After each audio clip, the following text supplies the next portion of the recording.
Вітанечка вам! Це Карина Чернявська та програма «Тримайтесь там». Прямісінько з литовської студії. За 2 тижні країни Балтії виступили з ініціативою, від якої російську пропаганду перекосило ще більше. Хоча, здавалося, градус перекосу був прокачаний до максимуму. В Естонії набула чинності заборона на в'їзд до країн росіян з шенгенськими візами, виданими самою Естонією. Також не можна в'їжджати в країну на танках. Воно і раніше так було, але тепер не можна навіть на танках, які в'їхали в Естонію раніше. І в Нарві прибрали з постаменту радянський танк, який там стояв довгий-довгий час. Я тебе желаю счастья, нам незачем больше встречаться. И у русских патриотов подгорело. Ведь такое невозможно представить в России, ведь танки такой модели Вторая армия мира отправляет не в утиль, а на фронт. А уже там, на фронте, их утилизирует наш ВСУ.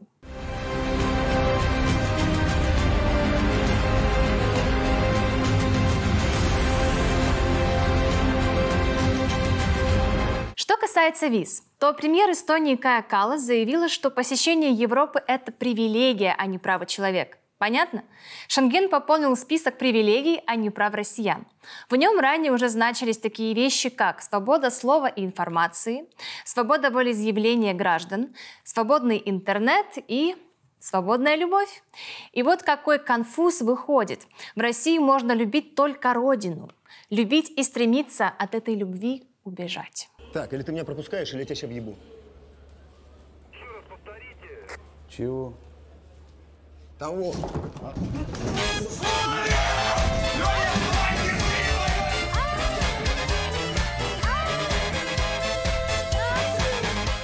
Добро пожаловать всем, кто нас смотрит. Давайте обсудим, что там происходило у орков в Мордоре. Погнали!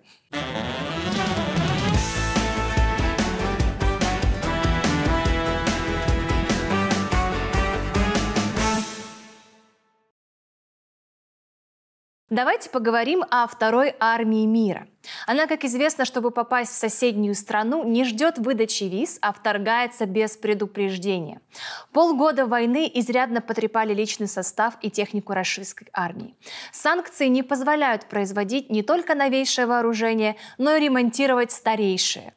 И тут на помощь вновь приходит импортозамещение. И Китай тут главный стратегический партнер. У Китая теперь Байкал. А у российской науки и оборонной промышленности возможность заказывать на AliExpress. Россияне тут же похвастались обновками. В Сколково, так сказать, изобрели инновационный микрокомпьютер «Репка». По факту, он оказался копией китайского одноплатника с AliExpress. И название ведь придумали скрепоугодное – «Репка». Тянет AliExpress из тебя деньги, потянет, и ведь вытянуть может, а не вытянет такие инновации только бюджет Российской Федерации. Ой, стихами заговорила. Ну, давайте подумаем. Что еще может пригодиться российской армии из воображаемых прогрессивных технологий будущего? Во-первых, лазерный меч из «Звездных войн». Это и красиво, и патриотично, потому что он может быть 3 цветов – красный, синий и белый.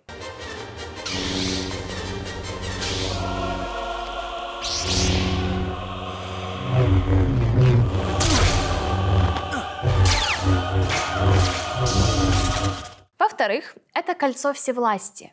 Этим кольцом оснастят все гранаты, и каждый раз, когда за него будут дергать орки, они смогут приговаривать «Моя прелесть» и отправляться в ад к темному властелину.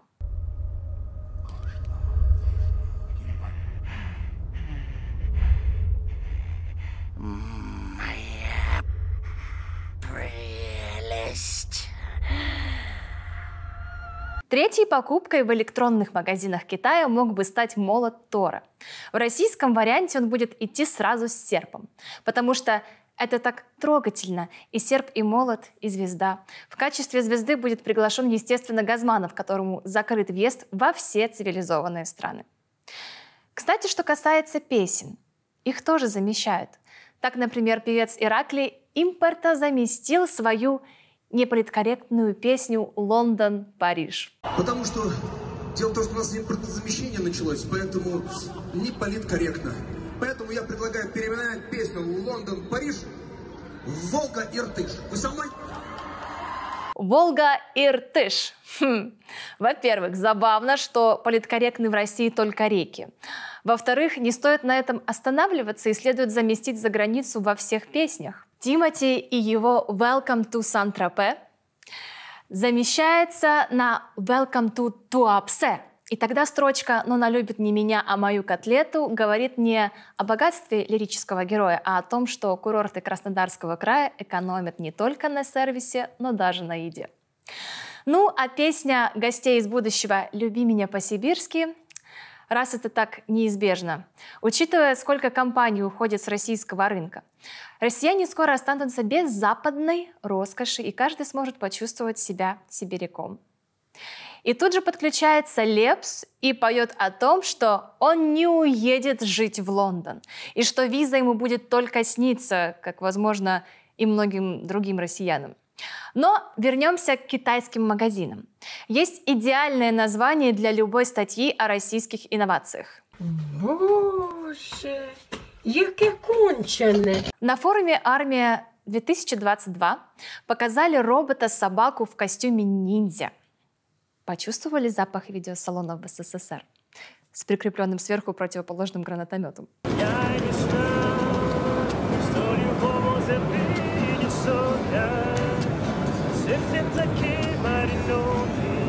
И что бы вы думали? Правильно, этого робота может купить каждый на AliExpress. Друзья, есть ощущение, что все в России куплено на AliExpress, и оттого все так хреново работает. И, видимо, даже их Путин не настоящий, а модель говно 52. Государственный Владимир нанотехнологический орк. Его можно приобрести на AliExpress всего за 850 рублей. Когда будете искать это в магазине, не перепутайте с дилдо. Это тоже резиновое изделие, инструкция по использованию похожа и цена почти одинаковая.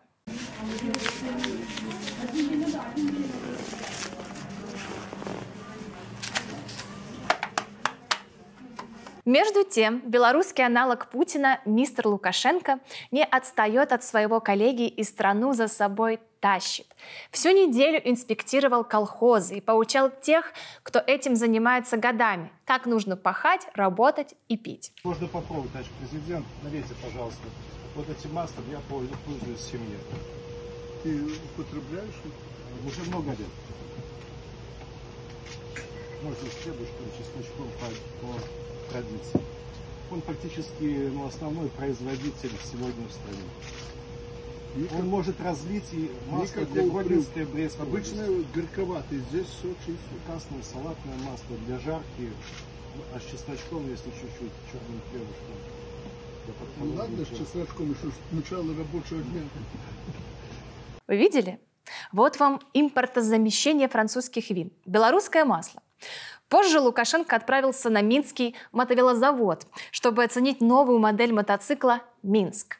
Там ему директор завода и чиновники показали и рассказали о новой модели. Но старого таракана не так легко провести, как старую моль. И он заподозрил неладное. Фара чья? Фара китайская. Фара. Щитки. Щитки тоже. Двигатель. Двигатель китайский. Китайский. Да. Ну, локализации здесь нет. Завтра санкции увели, закрылось производство. Как будешь производить? Если закроется производство, то мы тогда начнем делать щитки. Я знаю, как вы начали. А оказалось, что даже сборка не белорусская. Оказалось, что на заводе сами производят только наклейку «Минск». А ведь остальной материал французский, мотоцикл «Мэш». И если россияне выбирают китайское, то белорусы в этом плане гурманы. И Александр Григорьевич ля Лукашенко все же тяготеет к Западу. Недавно даже заявил, что Запад важный партнер, и его нельзя потерять. Мы видим, ты внимательно всматриваешься в нас. Да, ты связана по рукам и ногам. Да, унижена и растоптана. Да, оккупирована. Но глаза твои еще не заплыли гнилью мультикультурализма и толерастии. И ты всматриваешься в нас. Всматриваешься на восходящее на востоке солнце. И ты хочешь его. Хочешь Лукашенко. Как говорят по-французски «ля Лукашенко», «ля хитрожопый». Ох, скоро заколосятся лавандовые поля под Говелем, а пока лишь хлопковые. Хлопковые от слова «хлопок» или скорее «хлопок». Последние недели были богаты на хлопки. За аплодисменты на улице в Беларуси давно можно сесть на пару лет. А вот за хлопки на военном полигоне в Зябровке, что возле Гомеля, пока никто не сел и ответственности за себя не взял. Но украинские военные недвусмысленно намекают, что ничто не проходит бесследно. Мы друзей за ошибки прощали, лишь измены простить не могли. Министерство обороны Беларуси долго молчало, а потом сообщило, что сдетонировал боекомплект, который то ли неправильно хранили, то ли возле него закурили. А последние недели в Крыму подтверждают тезис: курение убивает. Самый лучший день заходил вчера, ночью ехать день, пробыл до утра, но пришла пора, и собрался в путь. Ну и ладно, В Крыму российские оккупанты так много курили, что взорвалось несколько военных баз, командных пунктов и складов с боеприпасами. Ответственность на себя пока никто не взял, но есть подозрение, что во всем виновата... Ой, какое слово интересное. Виновата. Вино и вата, то есть пьяные российские патриоты. А как известно, служить России на трезвую голову – это просто невозможно. Недавно протрезвели ополченцы вымышленного государства ЛНР и заявили, что не собираются воевать за ДНР, потому что это другое государство и вообще это не их проблем. Мы, военнослужащие мобилизационного резерва батальона 2740, отказываемся идти воевать на территорию Донецкой Народной Республики. Свой долг по защите Луганской Народной Республики мы выполнили. День Победы был объявлен главой республики 3 июля 2022 года. Нас угрозами, шантажом, запугиванием и обманом пытаются загнать на территорию ДНР. Кроме вояк, недовольство высказали и трудяги. Рабочие, которые отстраивают ЛНР и, в частности, городок Счастья, обратились к Путину, так как их недоудовлетворили. Мы, трудовой коллектив из России, находимся в командировке от акционерного общества Мосводоканал в Луганской области города Счастья. Обращаемся к президенту Российской Федерации с помощью в решении проблемы с оплатой труда. Принимая решение приехать на восстановление Луганской Народной Республики, мы даже не подозревали, что можем быть обмануты, учитывая, какое внимание общественности привлечено к данной проблеме. Работаем без трудового договора. Наши требования его заключить на условиях, оговоренных при нами, не были удовлетворены. Мы делаем с вами общее дело. Трудимся на благо людей. Просим вашего содействия. Хотели построить счастье на несчастье Украины. А за удовлетворением им не к Путину. Им надо к порно обращаться. Ведь качать порно в России больше не уголовное преступление, как говорится. Встать! Суд идет! Да здравствует наш суд! Самый гуманный суд в мире!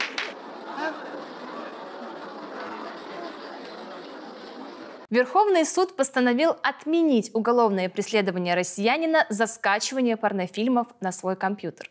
Его обвиняли в распространении порнографии, но Верховный суд счел его невиновным. Есть ведь такая порнокатегория «застряла в стиральной машине». А ведь это не про порно, это про Россию в Украине. Там по сюжету так, значит, смотрите. Главная героиня застревает в стиральной машине, потому что никогда стиральных машин не видела, полезла поглубже, чтобы рассмотреть. Думала за пару часов справиться, но застряла и выбраться не может. А тут заходят в прачечную американцы, немцы, французы, в общем, вся Европа. А дальше при помощи санкций и ограничений учат Россию либеральным ценностям. Мы пойдем.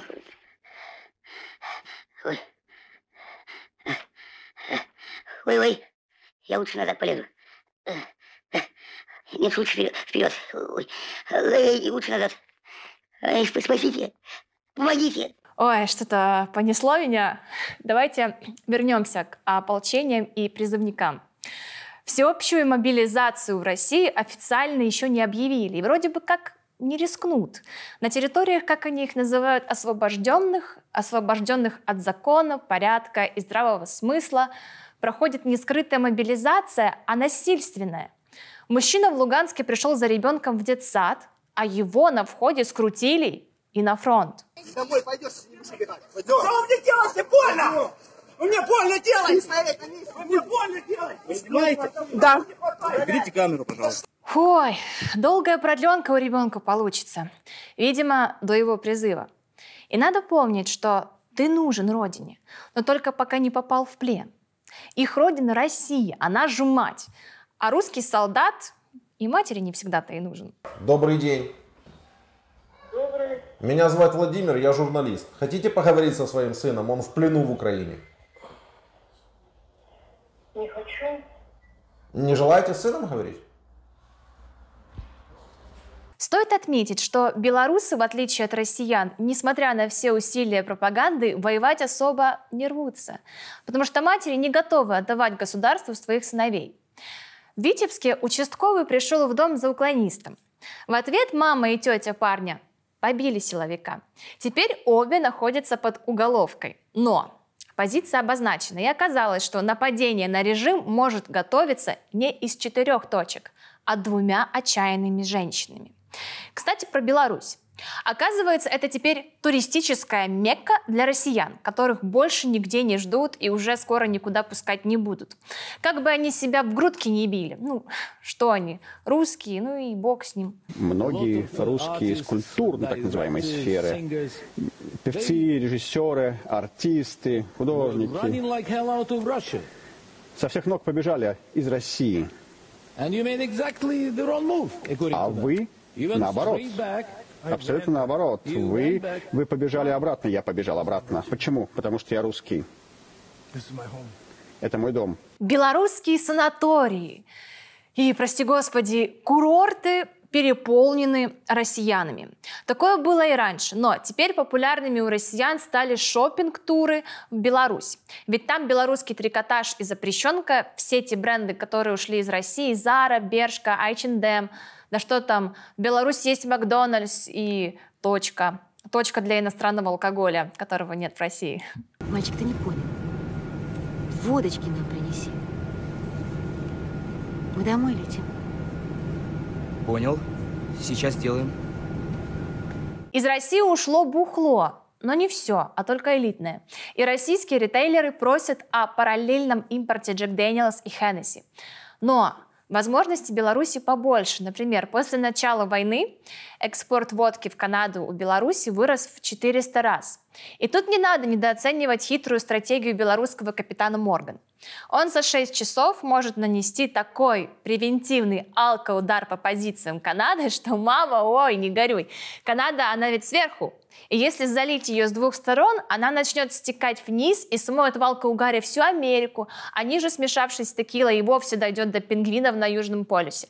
А учитывая, что основной наркотрафик приходится на Латинскую Америку, то представителям российского МИДа будет проще договариваться по поставкам. Великолепный план, Уолтер. Просто охуенный, если я правильно понял. Надежный, блядь, как швейцарские часы. А знаете, почему все новости такие грустные и светлого будущего не видно? Потому что те, кто назначил себя лидерами, не умеют в это будущее смотреть. Медведев недавно инспектировал военный гарнизон и пристально вглядывался во тьму. Забавно, что вокруг никто не подсказал ему, что бинокль стоит открыть до конца. Ведь если бы Дима увидел положение дел в стране целиком, он из запоя вообще не выходил бы. Хотя он, в принципе, и не виходить. Ну і на сам кінець. Турецькі ЗМІ повідомляють, що Путін нібито натякнув на переговорах з Ердоганом, що може зустрітися з Володимиром Зеленським. Як пишуть журналісти, тепер, щоб зупинити війну, російська сторона заявила, лідери можуть обговорити та визначити дорожню карту. Потім делегації можуть розпочати роботу з втілення цієї дорожньої карти у життя. Слухайте, навряд чи Зеленський обговорюватиме якісь дорожні карти з Путіним. Адже, як відомо, російське військо йшло на Київ за паперовими картами 30-річної давності. І тут не дорожні карти, а гральні потрібні.